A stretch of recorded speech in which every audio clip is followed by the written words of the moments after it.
اللہ تعالیٰ نے آپ کو بڑا نوازا ہے. من صحبت رسول اللہ صلی اللہ علیہ وسلم, آپ اللہ کے رسول کے صحابی ہیں. وقدم فی الاسلام, اور شروع میں اسلام لائے ہیں. ثم ولیتا, پھر آپ کو جب خلیفہ بنایا گیا. فعدلتا, آپ نے بڑے عدل و انصاف کے ساتھ لوگوں میں کام کیا ہے. اور اس کے بعد اب اللہ آپ کو شہادت کی موت دے رہا. اب آپ کو کیا چاہیے؟ حضرت عمر نے کہا وددت ان ذلک کفاف لا علی ولا لی, میری تمنا تو یہ ہے کل قیامت کے دن جب میری نیکیاں اور میری گناہوں کو تولا جائے تو اگر میں برابر پر بھی چھوٹ جاؤں, میرے گناہ اور میری نیکیاں برابر ہوں, تب بھی مجھے منظور ہے. اللہ کی بارگاہ میں برابر پہ چھوٹ جاؤں, مجھے منظور ہے. اس کے بعد وہ نوجوان جانے لگا. حضرت عمر کی نظر اس کے پائجامے پر پڑی, اس کی لنگی پر پڑی. حضرت عمر نے دیکھا کہ اس کا کپڑا جو ہے وہ ٹخنے کے نیچے جا رہا ہے. شہادت کا وقت ہے, موت کا وقت ہے, آخری وقت ہے. ہمارے ہاں کپڑا اگر ٹخنے کے نیچے, بھئی کوئی بہت بڑا میٹر نہیں ہے. کہنے والے یہاں تک کہتے بھئی اب ان سب چیزوں سے تھوڑا اوپر اٹھ جاؤ. لیکن صحابہ کا مزاج کیا تھا رسول اکرم کی سنتوں کے بارے میں, اس حدیث سے آپ اندازہ لگائیں. حضرت عمر نے دیکھا نوجوان کا کپڑا ٹخنے کے نیچے لٹک رہا ہے, بلایا اس کو, کہا کہ یبن اخی ارفع ثوبک, اے میرے بھتیجے اپنے کپڑے کو تھوڑا اوپر کر لے. فإنه انقى لثوبک واتقى لربک, اسی میں تیرے کپڑے کی صفائی ہے اور تیرے رب کا ڈر اور تیرے رب کا تقوی بھی یہی ہے کہ تو اپنے کپڑے کو ٹخنے کے اوپر. علماء کہتے ہیں کہ امر بالمعروف اور نہی عن المنکر کا جو فریضہ ہے شریعت میں, وہ حضرت عمر نے اس کا مطلب بتایا کہ اتنے نازک موقع پر بھی غلط کام کو حضرت عمر نے برداشت نہیں کیا. اس کے بعد اپنے بیٹے عبداللہ ابن عمر کو بلایا, کہا بیٹا میں تو دنیا سے جا رہا ہوں, ذرا دیکھ لو میرے اوپر کتنے قرضے ہیں. جو قرضہ ہوگا عمر کے وراثت سے, عمر کے ترکے میں سے پہلے اس کے قرضوں کو ادا کر دینا. اس کے بعد اپنے بیٹے عبداللہ ابن عمر سے کہا بیٹے جا اور اپنی ماں اور ہم سب کی ماں اما عائشہ سے جا کے پوچھو کہ عمر ابن خطاب کی تمنا ہے کہ اپنے دونوں ساتھیوں کے وہ پہلو میں ان کے بغل میں دفن ہونا چاہتا ہے. اگر اماں اجازت دیں گی تو مجھے وہاں دفن کرنا, اگر اماں اجازت نہ دیں مجھے مسلمانوں کے عام قبرستان میں دفن کر دینا. حضرت عبداللہ ابن عمر رضی اللہ تعالیٰ عنہ جب اماں عائشہ کے پاس پہنچے, وہ زارو قطار رو رہی تھی, اپنے دوپٹے سے اپنے آنسوؤں کو پونچھ رہی تھی. اماں عائشہ نے کہا کہ وہ جگہ تو میں نے اپنے لیے سوچی تھی, مگر میں آج اپنا وہ حق عمر ابن خطاب کو دے رہی ہوں. میں کھلے دل کے ساتھ اجازت دے رہی ہوں کہ میرے والد اور اللہ کے رسول کے بغل میں وہ تیسری جو جگہ ہے وہاں پہ عمر ابن خطاب کو دفن کیا جائے. عبداللہ ابن عمر واپس آئے. حضرت عمر نے دیکھتے ہی کیا جواب دیا اماں عائشہ نے؟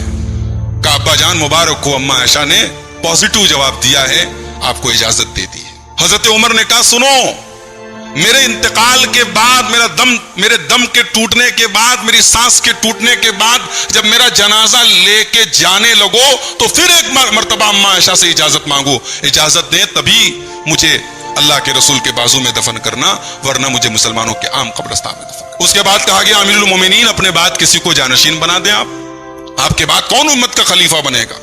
حضرت عمر نے کیا پیارا جواب دیا ہے. حضرت ابو بکر نے انتقال کے پہلے اپنا جانشین حضرت عمر کو بنایا. حضرت عمر رضی اللہ تعالیٰ عنہ نے اپنا جانشین کس کو بنایا؟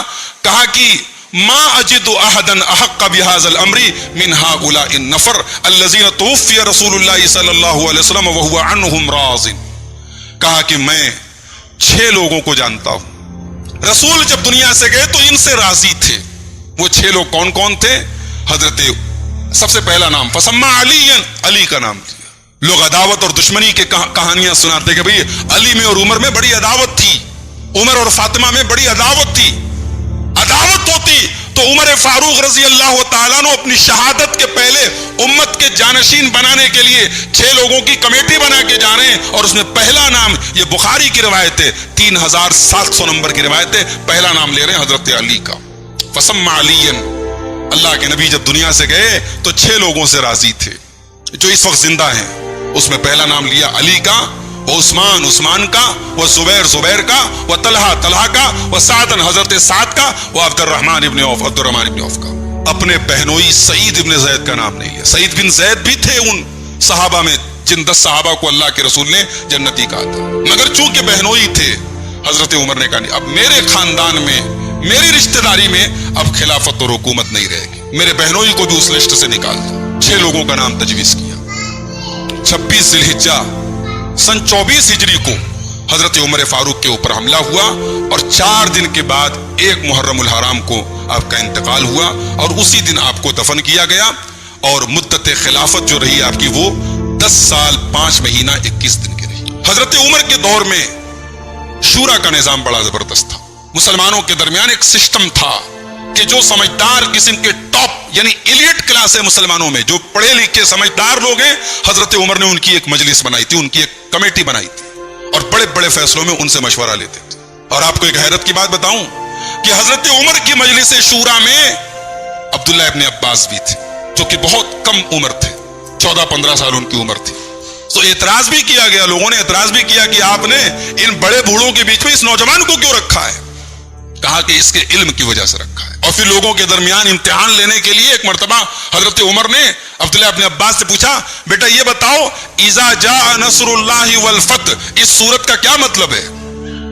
کہا امیر المومنین یہ جو سورت ہے یہ رسول کی وفات کی خبر بتاتی ہے، حالانکہ سورت کے ترجمہ میں کہیں نہیں لکھا ہوا ہے بھائی اذا جاء نصر اللہ والفتح، جب اللہ کی مدد آ جائے، اللہ کی فتح آ جائے، فسبح بحمد ربک واستغفرہ انہ کان توابا، تو اے نبی آپ اپنے رب کی حمد و ثنا بیان کیجئے اور اپنے رب سے استغفار کیجئے۔ حضرت عبداللہ ابن عباس نے کہا یہ نبی کی وفات کی خبر ہے، یہ سورت نازل ہو گئی، اس کے چند دنوں کے بعد اللہ کے نبی کا انتقال ہو گیا۔ عبداللہ ابن عباس نے جب یہ جواب دیا، حضرت عمر نے کہا بیٹا جو تم نے جواب دیا یہی جواب میں جانتا ہوں، بالکل صحیح جواب دے رہا ہوں۔ اور پھر صحابہ سے کہا دیکھو ان کو میں نے اگر اس کمیٹی میں رکھا ہے تو اس کی وجہ یہ ان کا علم ہے، ان کی نالج ہے، یہ نبی سے قریب رہے ہیں اور نبی نے ان کے لیے خاص دعا کی ہے، ان کی یعنی جو معلومات ہے وہ بہت زبردست ہے۔ موقع پڑا تو حضرت عمر نے عورتوں سے بھی مشورہ لیا ہے۔ حضرت عمر ایک مرتبہ گشت کر رہے تھے، رات میں ایک عورت کی آواز سنائی تھی، ایک عورت رو رہی تھی اور کہہ رہی تھی تطاول هذا الليل واسود جانبه وارقني الله حبيب ولائبه، یہ رات لمبی ہو رہی ہے اور رات کی تاریکی پھیلتی چلی جا رہی ہے اور میرے لیے تکلیف کی بات یہ ہے کہ میرا محبوب میرے پاس نہیں ہے۔ یعنی وہ عورت جو ہے شوہر سے دور تھی، شوہر اس کا اسلامی فوج میں بھرتی تھا اور غزوے پر گیا تھا، شوہر سے دور تھی اور اپنے دکھ کا اظہار وہ شاعری کے ذریعے کر رہی تھی۔ حضرت عمر فاروق گھر آئے اور اپنی بیٹی حفصہ کو بلایا، ام المومنین حضرت حفصہ جو حضرت عمر کی صاحبزادی بھی تھی ان کو بلایا اور کہا بیٹا یہ بتاؤ کہ شوہر کے بغیر جو ہے وہ بیوی کتنے دن زیادہ رہ سکتی ہے تمہارے حساب سے؟ تو انہوں نے کہا کہ 6 او 7 اشہر، 6 یا 7 مہینے میکسیمم ہے، اس سے لمبے پیریڈ کے لیے شوہر کا بیوی سے دور رہنا ٹھیک نہیں ہے۔ حضرت عمر رضی اللہ تعالیٰ عنہ نے اسی وقت فیصلہ کیا، کہا کہ لا احبس الجیش اکثر من ھذا، آج سے میں یہ فیصلہ لیتا ہوں کہ اپنے فوجیوں کو اس سے زیادہ لمبے پیریڈ تک میں گھر سے دور نہیں رکھوں گا۔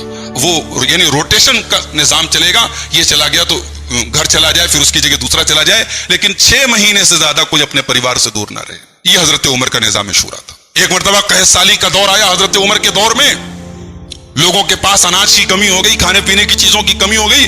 حضرت عمر فاروق رضی اللہ تعالیٰ عنہ گھی استعمال کرتے تھے گھر میں کھانے میں، انہوں نے گھی کا استعمال بند کر دیا۔ اور طبقات ابن سعد کے الفاظ ہیں جب وہ بغیر گھی کے روکھا کھانا کھانے لگے تو پیٹ سے کچھ آوازیں آنے لگی، تو اپنے پیٹ کو مخاطب کر کے حضرت عمر کہتے ہیں تقرقر واللہ لا تأکلہ حتی یأکلہ الناس، اپنے پیٹ سے کہتے ہیں کہ تجھے جتنا گڑگڑانا ہے تو گڑگڑا لے، اللہ کی قسم یہ بہترین غذائیں تجھے تب تک نصیب نہیں ہوگی جب تک عوام الناس کو نصیب نہیں۔ دنیا کے لیے آج بھی آئیڈیل ہے حضرت عمر کا دور حکومت، دنیا کے لیے حضرت عمر کا نظام حکومت کرنے کا انداز آج بھی آئیڈیل ہے، اور دنیا کے بڑے بڑے پولیٹیشین نے، بڑے بڑے سیاستدانوں نے تسلیم کیا ہے کہ حضرت عمر کے جیسا نظام بہت مشکل ہے، لیکن ایک آئیڈیل نظام حضرت عمر کے جیسا ہے۔ اللہ کی رحمتیں نازل ہو حضرت عمر فاروق کے اوپر، ان کے نام کا لقب پڑ گیا فاروق۔ فاروق کا مطلب حق اور باطل کے درمیان فرق کرنے والا۔ عمر جس کے ساتھ کھڑے ہیں وہ حق ہے، عمر کے ساتھ جو کھڑا ہے وہ حق ہے۔ حضرت عمر کے بارے میں اللہ کے نبی نے کہا تھا کہ اے عمر، شیطان ما لقیک الشیطان فی فج، جس راستے سے عمر تم گزرتے ہو شیطان وہ گلی وہ راستہ بدل دیتا ہے۔ آج بھی اگر انسان عمر فاروق کے ساتھ نہیں کھڑا ہے، عمر فاروق سے بغض رکھتا ہے، ان کے خلاف دل میں بدگمانیاں رکھتا ہے، وہ اپنے ایمان کی خیر منائے، وہ سمجھ لے وہ کس کے ساتھ کھڑا ہے۔ اللہ ان سے راضی ہو اور اللہ ہمیں ان کے نقش قدم پہ چلنے کی توفیق عطا فرمائے۔